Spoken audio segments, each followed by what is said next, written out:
அனைவருக்கும் வணக்கம்.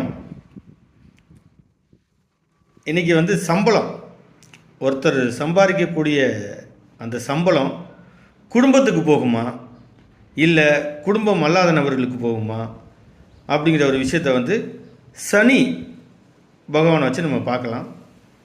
ஒரு ஜாதகத்தில் சனி பகவான் நீங்கள் எந்த லக்கணமாக இருந்தாலும் லக்கணத்துக்கு 4 இடத்துக்குள்ளே இருக்கணும்.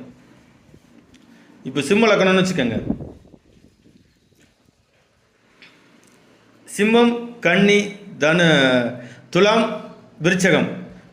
அதாவது விருச்சகம், துலாம், கன்னி, சிம்மம் இந்த 4 ராசிக்குள்ளே சனி பகவான் இருந்தார் அப்படின்னா அந்த நபர் சம்பாதிக்கக்கூடிய அனைத்து சம்பளமும் பார்த்திங்கன்னா குடும்பத்துக்கு யூஸ் பண்ணிடுவாங்க. ஒருவேளை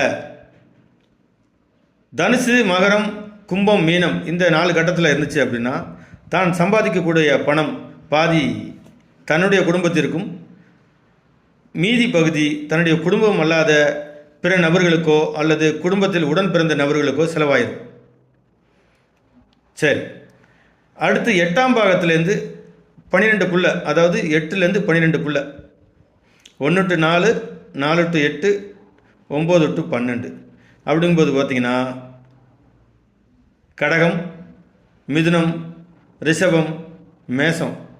அதாவது நான் உதாரணத்துக்கு சிம்ம லக்கணத்தை சொல்கிறேன். சிம்ம லக்கணக்காரங்களுக்கு இந்த மாதிரி இருந்துச்சுன்னா அந்த மாதிரி சொல்லிகிட்டு இருக்கேன்.